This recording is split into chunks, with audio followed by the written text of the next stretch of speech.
There's a healing process that's going on for some of these women, right? Is that through this? Yes, and I'll put a disclaimer in right now. I sometimes get a bit emotional when I talk about it. Okay. I've had a number of women cry on my shoulder. But the first one was when I showed her pictures, the result of her photo shoot. And during the shoot, she danced. Now, I'm taking still shots. I'm not taking video, but I was clicking away as she's dancing, and she was having a great time. And then when she saw the pictures, she started crying. So I was talking to her, and she said that she had been severely beaten and spent quite a bit of time in a hospital. And she said she never thought she would see this body full of poly and metal parts looking like that again.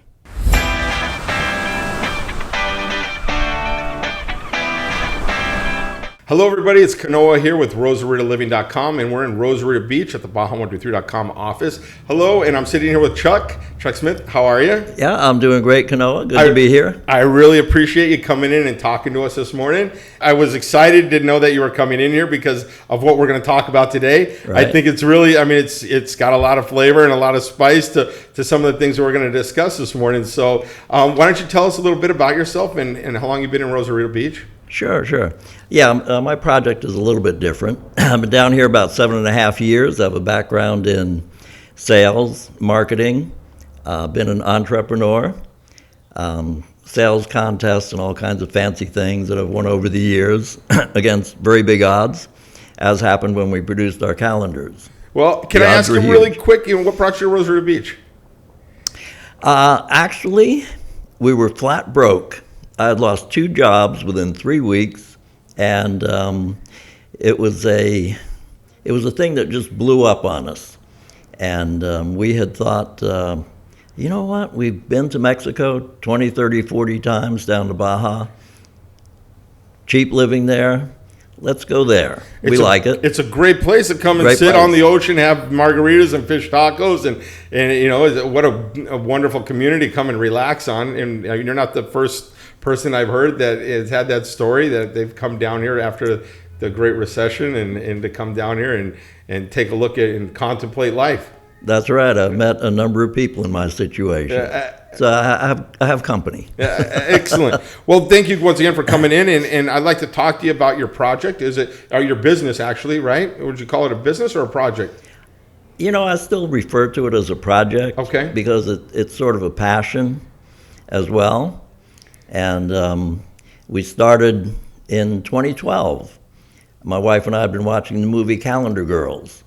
And we stopped the video partway through because in the back of my mind I was thinking, you know, there's gorgeous women in this film, and I've seen so many gorgeous women down here.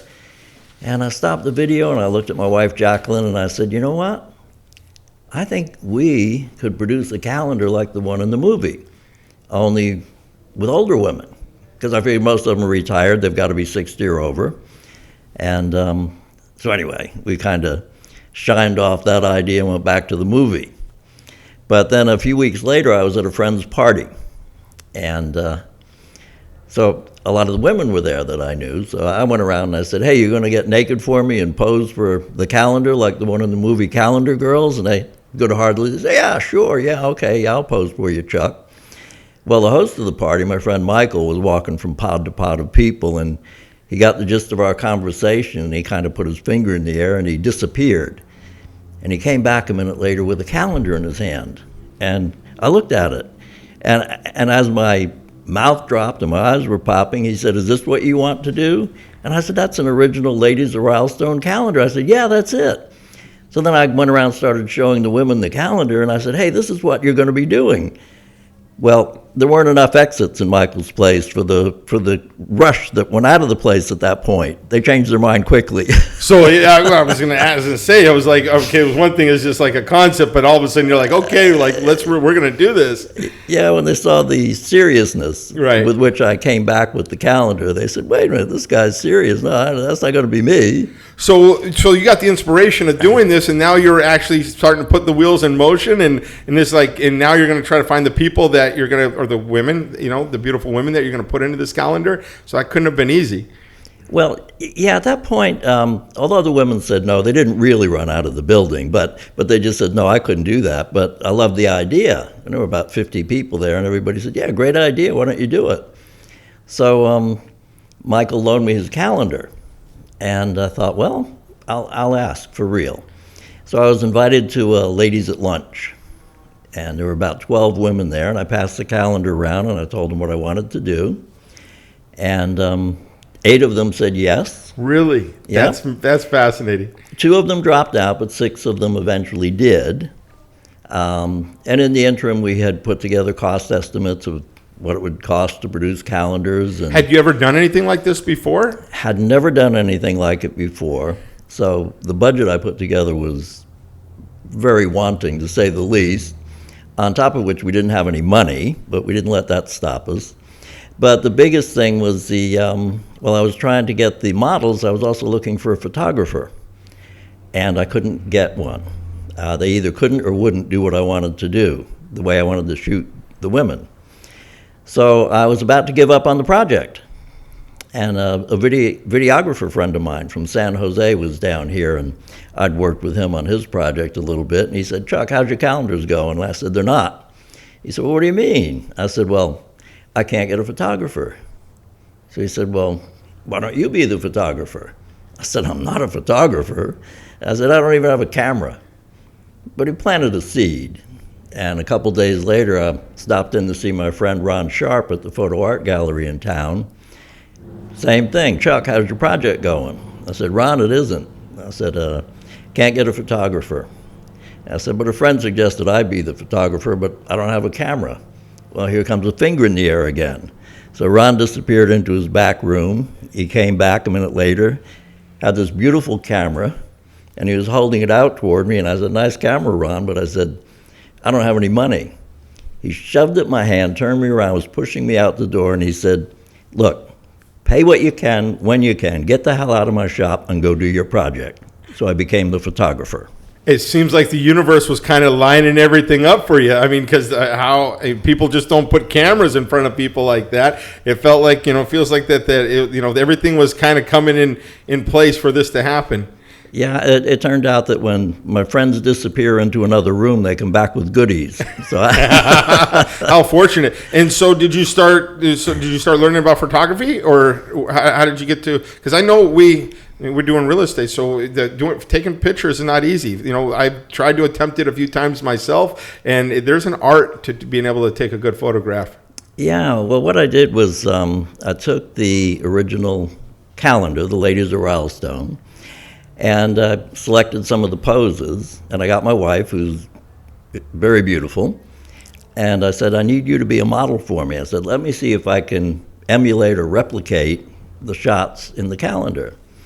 The Torres at Rosarito Beach Hotel let me use their, I forget what the name of that room is, but it's the one near the spa with all the beautiful tile work in it. Okay, yes. So we shot in there, and actually, that very day, I shot the cover of our first calendar.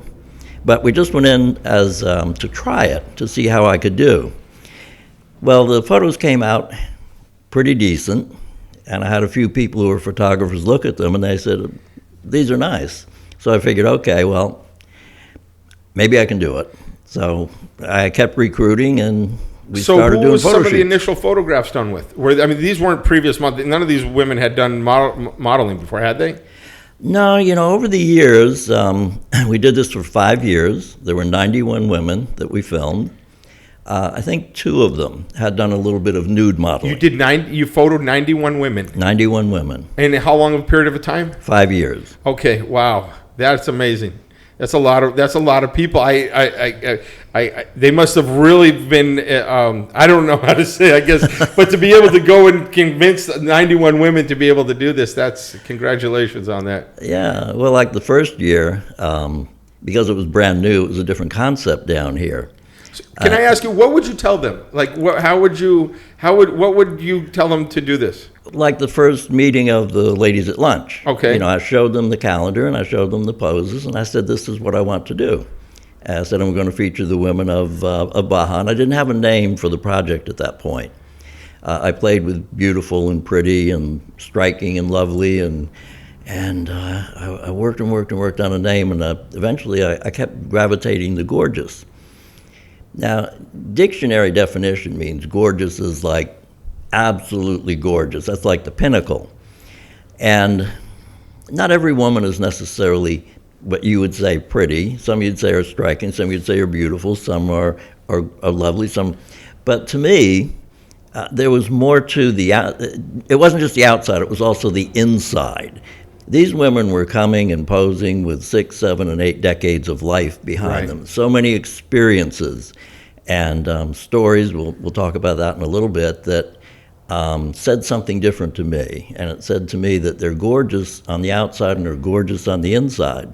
So I think we need to get Wikipedia to put in a new definition change that, huh? gorgeous. Absolutely. Yeah, I think that, and because like they say, beauty is only skin deep, right? I mean, right. So these people that you were filming, they have probably all had their own stories. I'm sure had a lifetime of stories behind them. Did you feature their stories with their photos in the articles? We changed the style of the calendars every year. Because every year I had different numbers of models. For example, the first year I thought I was only going to produce one calendar. But 39 women came forward to be in calendars. So I thought, holy smokes, what am I going to do? Because an interesting thing is that any woman who ever came to us and said, I want to be in a calendar, was in the calendar. We didn't screen. Really? Nope, we didn't pick by size or shape or looks or anything. How would you do that? Because there's only obviously 12 months in the year, so... Well, so for the first year, I had 2 women per month. And so then I had to figure out what to do with the calendar grid, the 31 days or 30 days of the month. And I thought, well, I don't want to cover up one model with the grid and the other one gets an unmarred picture. So we went with 2 weeks per model. And so we split it. And then another year we had, again, a preponderance of models.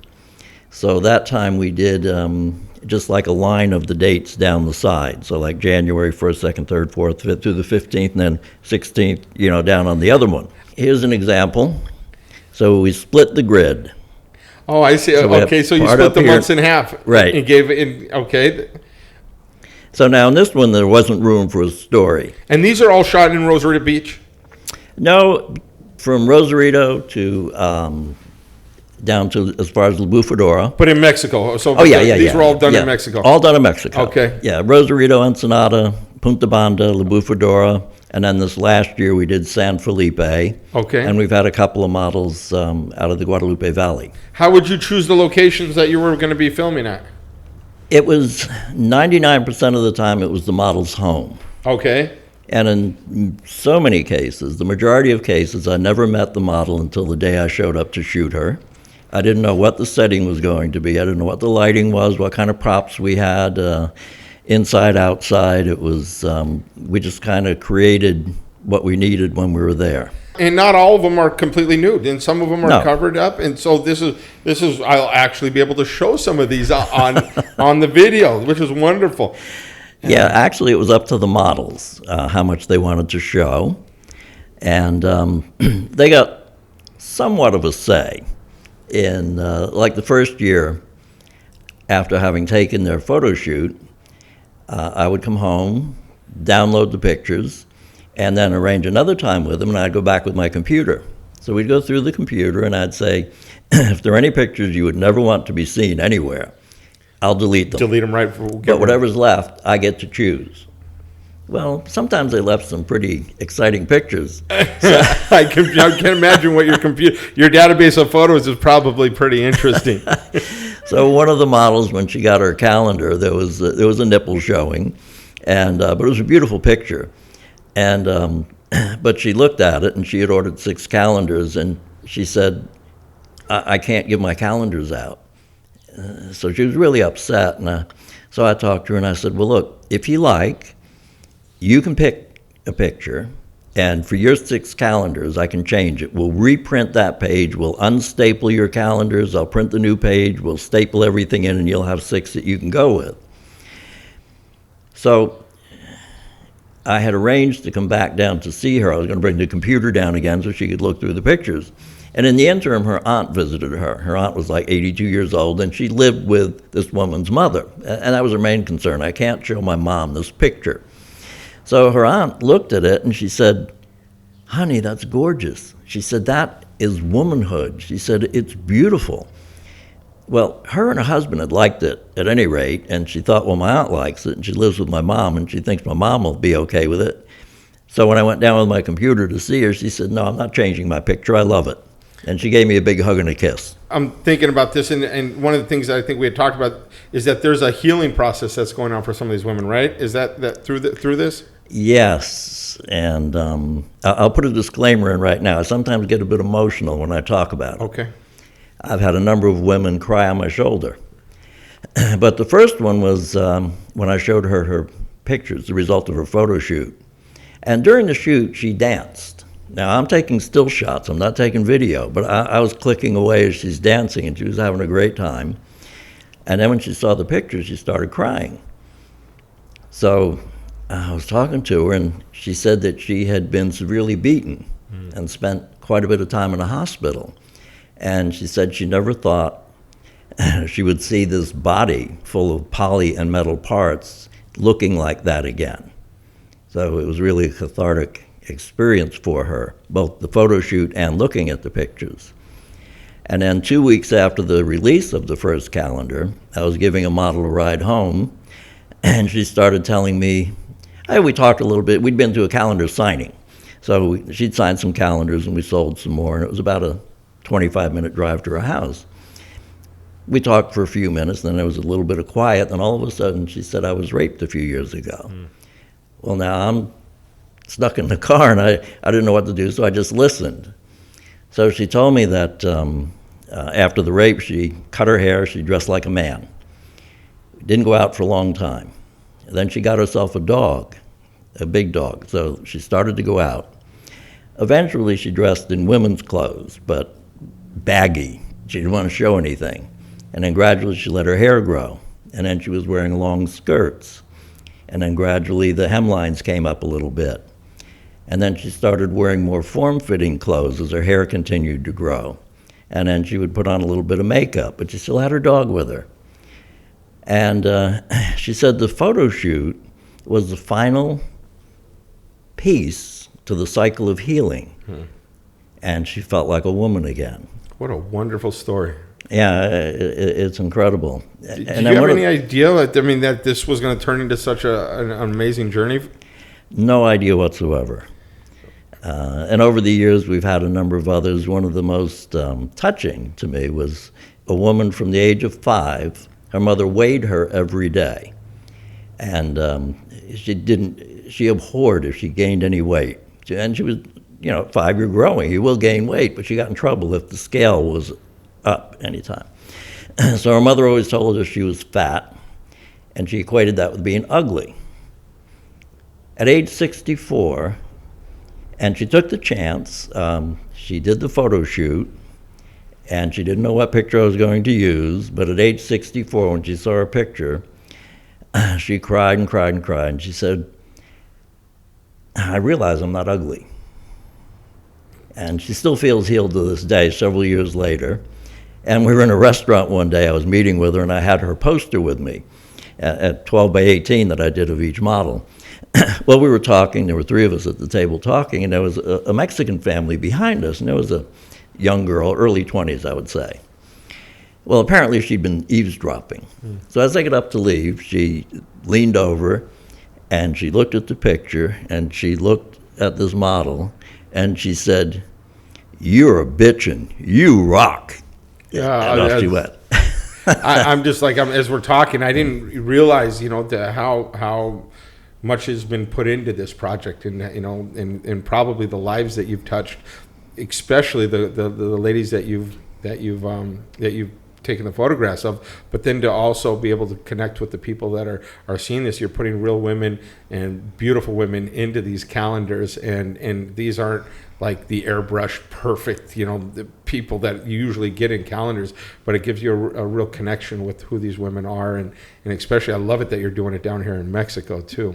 Yeah, it's been such a fabulous project. We've had women that, there was one at 77, she finally felt that she could do something other than like a nun's habit because her father had recently died and she was a victim of incest. Her entire life, as long as he was alive, she felt she couldn't dress like a woman. But then she posed for the calendar. She felt free. She had cried on my shoulder as well. So yeah, we had body image issues, women who had lost a lot of weight and said, wow, well, while it's off, if not now, when? And, so, okay, I'd like to be in your calendar. Sure. In this world that we live in today where everybody's striving for perfection, I mean, and it's just not part of our nature. We're human. Nobody's going to be perfect. We're all different. We're all different shapes and sizes. And, and it's just, I think that in the media specifically, that is just pounding these images of what women are supposed to look like and supposed to look like. And it's just, I think it's so destructive to have to always trying to fit into what the expectations in the story about the person's mom be getting conditioned from such a young age to think that you're not beautiful. How? And it's just not, it's so, I guess I want to say it's so great that this lady was able to have this transformation and to be able to be part of, your project of where she's then feeling comfortable enough to letting the world see her this way, I think is something really special. You could be my publicist. That was very well said, because that's actually what's happened. And some of the women said that, and fans of the project, I've gotten so many quotes from people who said, I love the art, I love the poise, the dignity, the bravery, because you're right, it is brave to strip off your clothes and, at 60 and 70 and 80, and we have had 3 models at 90. I have a hard time just myself going down to the beach in shorts. Well, yeah. I challenge anybody to get undressed, completely naked, stand in front of a full-length mirror, and tell me how satisfied you are. Yeah. No, I think, I mean, most of us, when we see ourselves, there's always something that's not happy, that we're not happy with. So it's, and to be able to feel comfortable enough to let the world see you like that takes a lot of guts, and it does. So there was a lot of praise for the women, and but there was also some negatives. Well, it's unseemly for older women to be like this, and it was like, why? Mm-hmm. And what some of the women expressed to me was they said, well, I was hot when I was in my 20s and 30s, but then I was a mother and a homemaker and got a job, and I'm taking care of a husband, and then as I got older, my parents are ill and I'm taking care of my parents, and now and I'm also looking after my grandkids, but where's time for me? Right. And it was like some of them felt like they were invisible as women.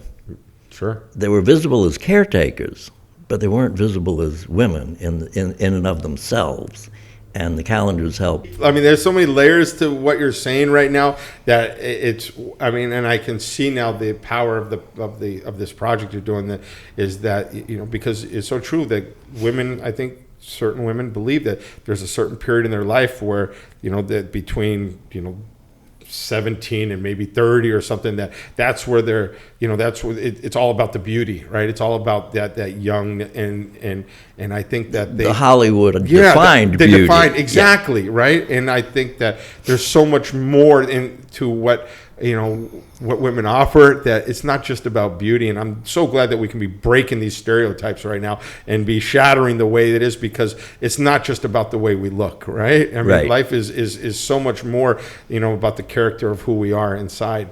And you said it earlier, the women in these photographs, there were no professional makeup artists, no hair artists, there was nobody with professional lighting. There was a schlock amateur photographer, who just happened to pick up a camera, and as one of them told me, unfortunately she's no longer with us. Many people may know Jennifer Porter. She had the Wild Mermaid, and it was her partner Cynthia that we were going to shoot. But Jennifer had said to me, and this was the second year, 2015 calendar, she said, well, I had a modeling agency in New York City, and I worked with the top models in the world. I worked with the top photographers. She said, I would like to direct the shoots.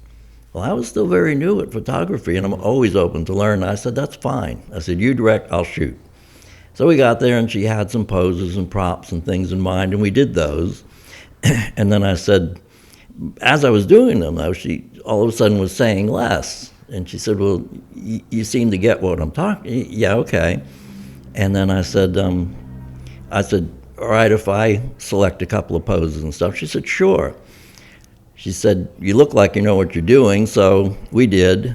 And then when I brought the pictures for their approval, Jennifer said, I'm eating a little bit of pride here. She said, but the best photo is one that you set up and you shot and you designed. She said, I love it. She said, God bless you, I hope you go far. She said, you have the eye. I think that comes from having a passion for what you're doing. So I think that, and like I said, taking photographs is not easy. It's something that takes, it's an art form, and I would have to believe that's because of the passion and the vision for what you wanted. You've been able to see that in your mind and be able to convey that through the photographs. So congratulations, definitely. I'm looking at these and I'm going, these were really well done. I mean, it's something definitely to be proud of for not only you and for the women in these photographs.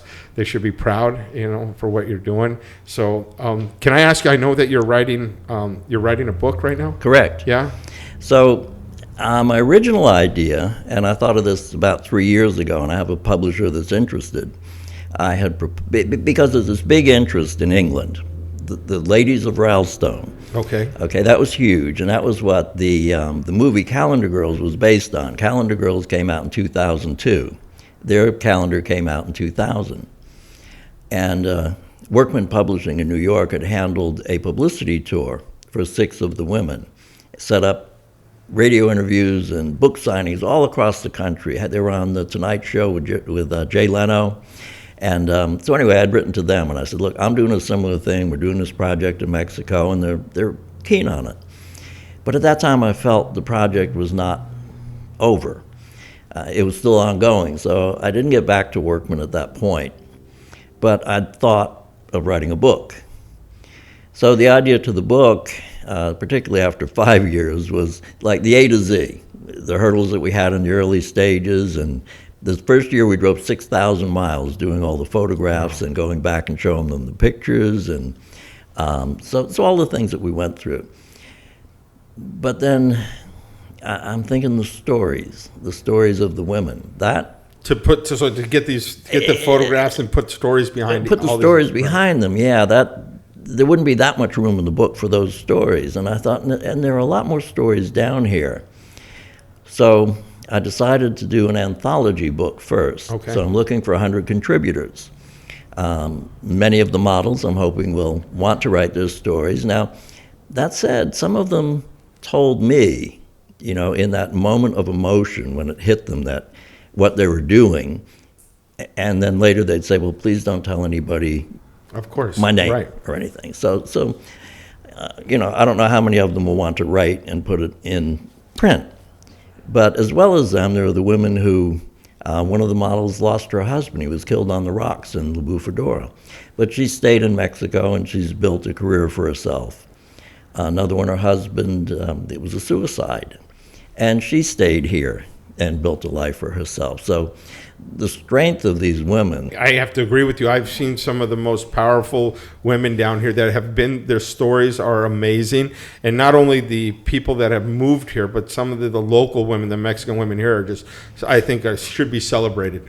Absolutely. And those who carve businesses out of this predominantly a male-dominated society, but for women to create a business and operate it, and I can think of many.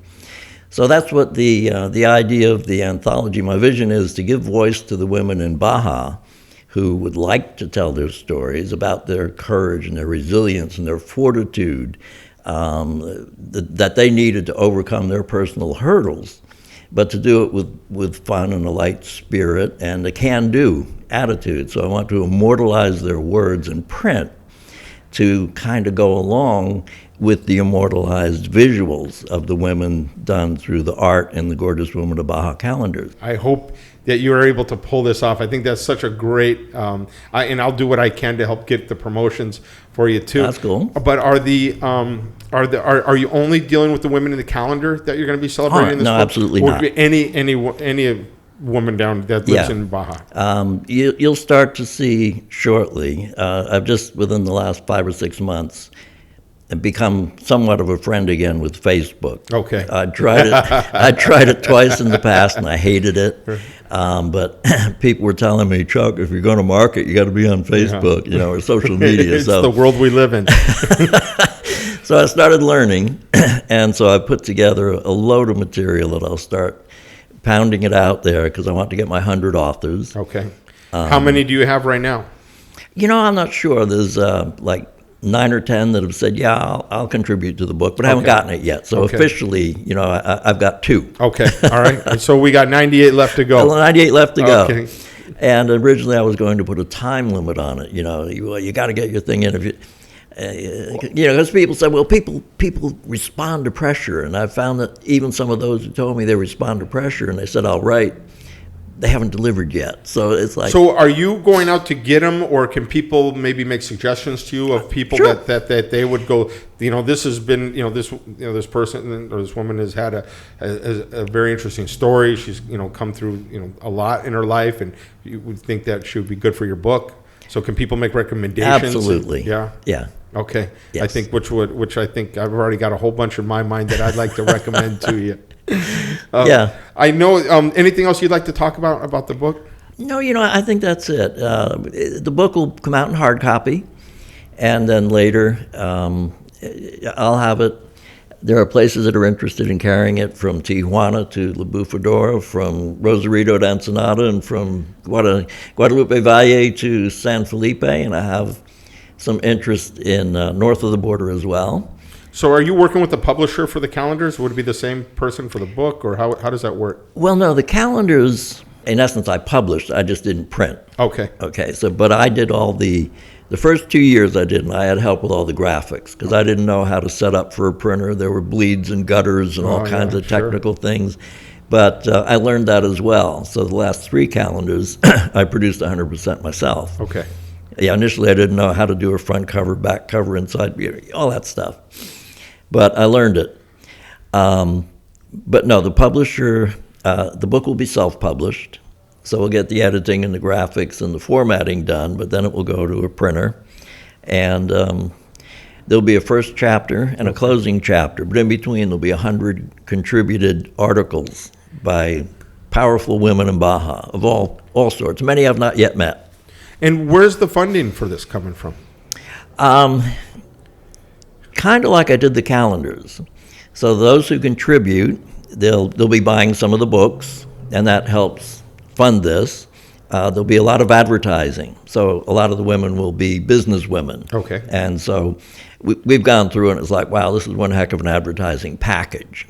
They can say something inspiring to encourage other women and at the same time promote their business. So it's self-funded. So do you take sponsors, or how? I will be looking for sponsors. Okay. Yes, yeah, absolutely. Yep. All right. And once again, is there anything else that we missed that we should be talking about? I don't know. I think we covered it pretty well. We got a lot here. I feel that I know you at a whole different level right now, and I thought this was not. I didn't even have an idea of what this was going to be. I thought we were just going to talk about a calendar. I was I have one of your business cards, which I have to turn over sometimes when I leave it on the table. But so I didn't really know what we were going to be talking about.